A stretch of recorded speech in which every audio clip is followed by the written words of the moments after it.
নমস্কার বন্ধুরা, কেমন আছো সবাই? লুসি পায়ের লাইফস্টাইল আরও একটি ব্লগে তোমাদের অনেক অনেক স্বাগত জানাই। কাছে দূরে দেশে বিদেশে যে যেখানেই আছো আশা করি ভালো আছো। সকলকে জানাই বড়দিনের অনেক অনেক শুভেচ্ছা।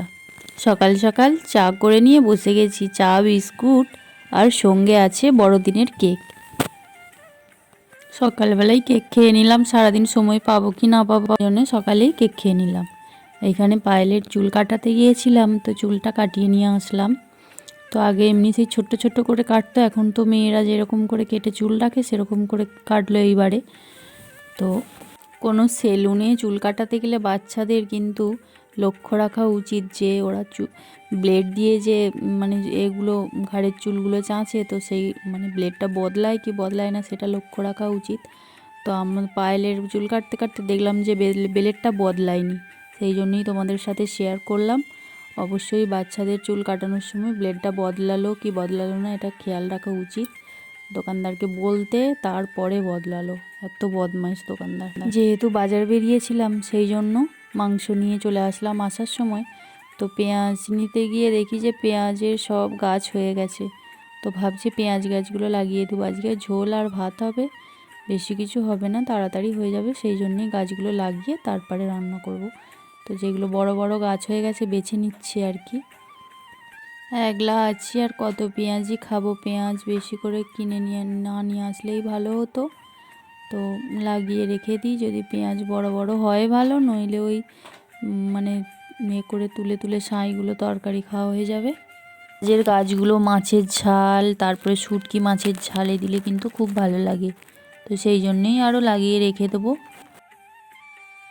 যেগুলো বড় বড় গাছ হয়ে গেছে আর পেঁয়াজগুলো ছোট ছোট মতো, সেইগুলো বেছে নিয়েছি।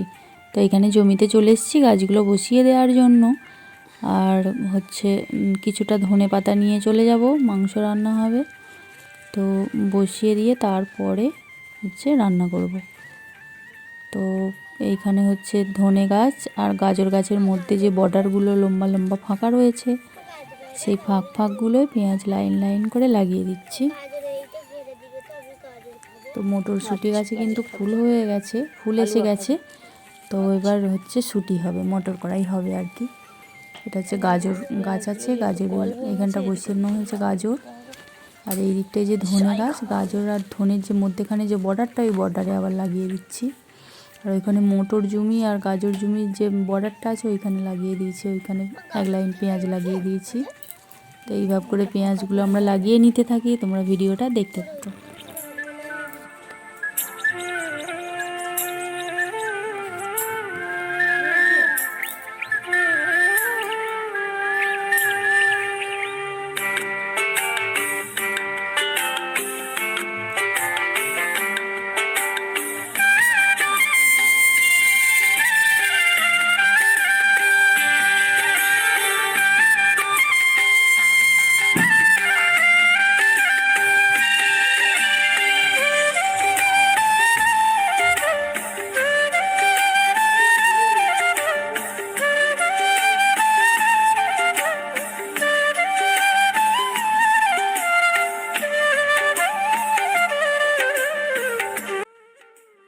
ব্যাস এই কটা আর পেঁয়াজ আছে, এইগুলো বসানো হয়ে গেলেই আজকের মতো পেঁয়াজ বসানো হয়ে যাবে।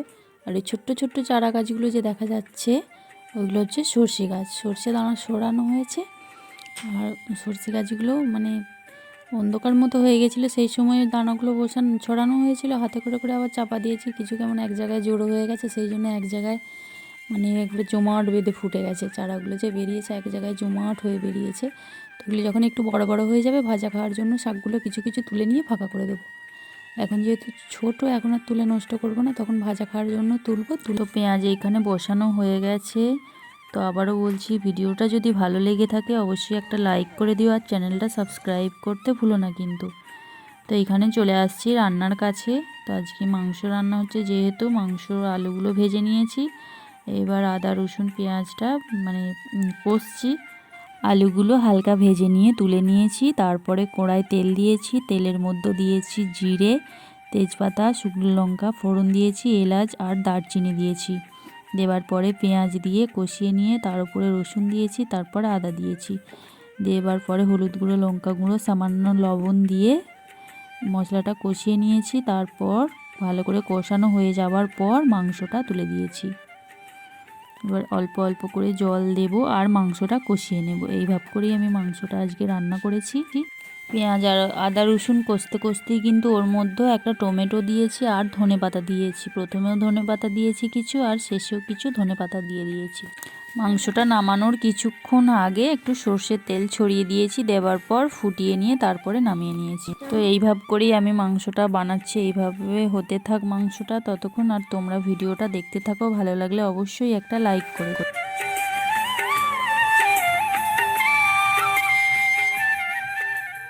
শেষে আবার কিছু ধনেপাতা ছড়িয়ে দিয়ে তো আজকের মতো মাংসটা আমার তৈরি হয়ে গেছে। তো দেখো একদম লাল লাল হয়েছে, দারুণ টেস্ট হয়েছিল, কিন্তু একটু ঝাল হয়ে গিয়েছিল। পায়েলের খেতে একটু অসুবিধে হচ্ছিলো, তো ঝাল একটু কম খায়। তো বলো মাংসটা কেমন হয়েছে দেখতে। ভালো লাগলে অবশ্যই একটা লাইক করে দিও আর চ্যানেলটা সাবস্ক্রাইব করতে ভুলো না। তো আমরা এখানে খাওয়া দাওয়া করে নিই, তোমরা ভিডিওটা দেখতে থাকো আর চ্যানেলটা সাবস্ক্রাইব করো। আজকের মতো ভিডিওটা এইখানেই শেষ করছি। সবাই ভালো থাকবে, সুস্থ থাকবে, সাবধানে থাকবে। নমস্কার।